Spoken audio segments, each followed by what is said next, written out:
علی امین گنڈاپور وزیر اعلیٰ خیبر پختونخوا ہوں گے۔ وزیر اعلیٰ پنجاب، وزیر اعظم اور اسپیکر قومی اسمبلی کا اعلان عمران خان جمعرات کو کریں گے۔ بانی چیئرمین تحریک انصاف و سابق وزیر اعظم عمران خان کی غیر قانونی قید کو آج 192 روز گزر چکے ہیں۔ چیئرمین عمران خان سے آج وکلا اور پارٹی رہنماؤں نے اڈیالہ جیل میں ملاقات کی۔ ملاقات کے بعد میڈیا کو بتایا گیا کہ عمران خان نے علی امین گنڈاپور کو وزیر اعلیٰ خیبر پختونخوا کے لیے نامزد کر دیا، جبکہ اسپیکر اور وزیر اعظم کا اعلان جمعرات کو کریں گے۔ مرکزی سیکرٹری اطلاعات رؤف حسن کے مطابق عمران خان کے بڑے فیصلے: وفاق اور پنجاب میں MWM کے ساتھ اتحاد ہوگا، خیبر پختونخوا میں جماعت اسلامی سے اتحاد کریں گے۔ عامی ڈوگر کو دوبارہ چیف ویپ قومی اسمبلی مقرر کر دیا، انٹرا پارٹی الیکشن جتنی جلدی ہو سکے وہ کروائیں۔ نون لیگ اور پیپلز پارٹی سے کسی صورت اتحاد نہیں، اپنے مینڈیٹ کے لیے سپریم کورٹ بھی جائیں گے، عمران خان کی گفتگو۔ چیئرمین عمران خان نے آج اڈیالہ جیل میں صحافیوں سے گفتگو کرتے ہوئے کہا، جیل میں کسی بھی اعلیٰ عہدیداران کے ساتھ ملاقات نہیں ہوئی، میں بنی گالہ شفٹ نہیں ہو رہا، ایسی دھاندلی ملک کی تاریخ میں کبھی نہیں ہوئی۔ نواز شریف کی پریس کانفرنس ملتوی کرنے پر ہم جان گئے تھے کہ الیکشن جیت گئے ہیں۔ نواز شریف اور مریم نواز دونوں الیکشن ہارے ہیں۔ وزیر اعظم کے لیے ابھی کسی نام پر اتفاق نہیں ہو رہا، اس پر غور کروں گا۔ انہوں نے مزید کہا کہ رؤف حسن سے ملاقات ہوئی، انہیں 3 جماعتوں کے علاوہ سب کو اکٹھا کرنے کا کہا ہے۔ انتخابات میں دھاندلی سے ملک میں عدم استحکام بڑھے گا، دھاندلی زدہ انتخابات کا معیشت پر برا اثر پڑے گا۔ کہتا رہا کہ آزاد و شفاف انتخابات واحد حل ہیں، دھاندلی کے خلاف آواز اٹھانے والی تمام جماعتوں کو اکٹھا کر رہے ہیں۔ منی لانڈرنگ سنڈیکیٹ کو لانے کی کوشش ہو رہی ہے۔ شریف خاندان ملک کا سب سے بڑا منی لانڈرر ہے۔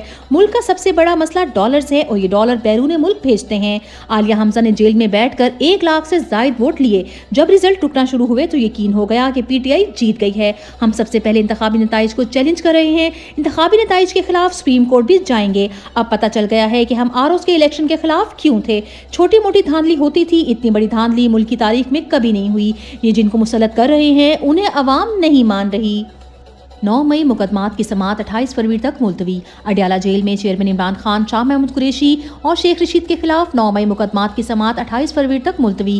آئندہ سماعت پر ملزمان کو چالان کی نقول فراہم کی جائیں گی۔ شیخ رشید کی حاضری سے استثناء کی درخواست منظور۔ تحریک انصاف نے فارم 45 کے نتائج کی ویب سائٹ لانچ کر دی۔ پاکستان تحریک انصاف کی سوشل میڈیا ٹیم نے الیکشن نتائج کے فارم 45 کے لیے نئی ویب سائٹ form45.com لانچ کر دی، جس پر قومی و صوبائی اسمبلیوں کے حلقوں کے فارم 45 اپلوڈ کیے جا رہے ہیں۔ فارم 45 کے نتائج کے مطابق تحریک انصاف قومی اسمبلی کی 180 سے زائد جبکہ پنجاب اسمبلی کی 215 نشستوں پر کامیاب ہوئی ہے۔ بوشا بی بی کی بنی گالہ کو سب جیل قرار دیے جانے کے خلاف کیس کی سماعت۔ عمران خان کی اہلیہ بوشا بی بی کی جانب سے سب جیل بنی گالہ سے اڈیالہ جیل منتقل کرنے کی درخواست پر سماعت۔ اسلام آباد ہائی کورٹ کے جسٹس میاں گل حسن اورنگزیب نے درخواست پر سماعت کی۔ اسلام آباد ہائی کورٹ کا بوشا بی بی کی درخواست پر فریقین کو نوٹس جاری، 22 فروری تک جواب طلب۔ یاد رہے بوشا بی بی نے اعلان کر رکھا ہے وہ کسی طور عمران خان کی کمزوری نہیں بنے گی، جس طرح دیگر خواتین جیل میں ہیں مجھے بھی اسی طرح جیل منتقل کیا جائے، کسی قسم کا کوئی ایکسٹرا ریلیف نہیں چاہیے۔ اس سلسلے میں انہوں نے اسلام آباد ہائی کورٹ سے رجوع کر رکھا ہے۔ لوگ سہولیات لینے کے لیے عدالتوں سے رجوع کرتے ہیں، جبکہ بوشا بی بی نے گھر میں سب جیل کے بجائے اڈیالہ کو ترجیح دی اور سزا کے بعد خود گرفتاری دینے اڈیالہ جیل بھی پہنچ گئی تھیں۔ شاہ محمود قریشی کی اڈیالہ جیل میں صحافیوں سے غیر رسمی گفتگو۔ شاہ محمود قریشی نے گفتگو کرتے ہوئے کہا، میری بیٹی 14,000 کی لیڈ سے جیت رہی تھی، یکدم رزلٹ آنا بند ہو گئے، 4 بجے تک جاگتا رہا، رزلٹ نہیں آ رہے تھے۔ میری بیٹی کے پاس 281 پولنگ اسٹیشنز کے فارم 45 موجود ہیں، 16,555 ووٹ مسترد ہوئے، اس کے باوجود جیت رہے تھے۔ بلاول کس منہ سے نون لیگ کے ساتھ اتحاد کریں گے؟ ان انتخابات سے سیاسی استحکام نہیں آ سکتا۔ پاکستان کی تمام سیاسی جماعتیں جن کے مینڈیٹ کو چرایا گیا ہے وہ اکٹھی ہو جائیں۔ الیکشن میں جیتے ہوئے لوگ بھی اس الیکشن کو نہیں مان رہے۔ انتخابات میں عوام کا مینڈیٹ چرایا گیا ہے۔ چیف جسٹس سے کہنا چاہتا ہوں کہ آئین کے ساتھ کھلواڑ ہوا ہے، تحقیقات کی جائیں۔ انتخابات کے بعد میری اور عمران خان کی ملاقات نہیں ہوئی ہے، قید تنہائی میں رکھا گیا ہے۔ واضح مینڈیٹ کے بعد تحریک انصاف وفاق، پنجاب اور خیبر پختونخوا میں حکومت بنانے کا حق رکھتی ہے۔ قائم مقام چیئرمین تحریک انصاف بیرسٹر گوہر نے بانی چیئرمین عمران خان سے ملاقات کے بعد میڈیا سے گفتگو میں کہا، واضح عوامی مینڈیٹ کے بعد پاکستان تحریک انصاف مرکز، پنجاب اور خیبر پختونخوا میں حکومت سازی کا مکمل دستوری، قانونی اور جمہوری حق رکھتی ہے۔ چنانچہ بانی چیئرمین عمران خان کی باضابطہ منظوری سے علی امین گنڈاپور صاحب کو خیبر پختونخوا کی وزارت اعلیٰ کے لیے نامزد کیا گیا ہے۔ اگلے مرحلے میں اسپیکر اور ڈپٹی اسپیکر کے لیے نامزدگیوں کا فیصلہ کریں گے۔ اسی طرح مرکز اور پنجاب میں حکومتی اور پارلیمانی عہدوں کے لیے نامزدگیوں پر فیصلوں کا عمل جمعرات تک مکمل کر لیا جائے گا۔ ملک و قوم اور جمہوریت کے مستقبل کے لازم ہے کہ واضح اور شفاف عوامی مینڈیٹ کا مکمل احترام کیا جائے اور ناجائز مداخلت سے اکثریت کو اقلیت میں بدلنے جیسی کبھی رسم سے گریز کرتے ہوئے پاکستان کو عوام کی منشا کی روشنی میں دستور جمہوریت کی راہ پر آگے بڑھنے کا موقع دیا جائے۔ FIA کو علیمہ خان کے خلاف کارروائی سے روک دیا گیا۔ بانی چیئرمین تحریک انصاف عمران خان کی بہن علیمہ خانم کو جاری FIA سائبر کرائم اور انسداد دہشت گردی ونگ کے نوٹسز کے خلاف کیس۔ اسلام آباد ہائی کورٹ نے FIA کو علیمہ خان کو ہراساں کرنے سے روک دیا۔ لاہور ہائی کورٹ کا تاریخ ترین فیصلہ، واضح دھاندلی کے ثبوتوں کے باوجود متعدد درخواستیں ناقابل سماعت قرار دے دیں۔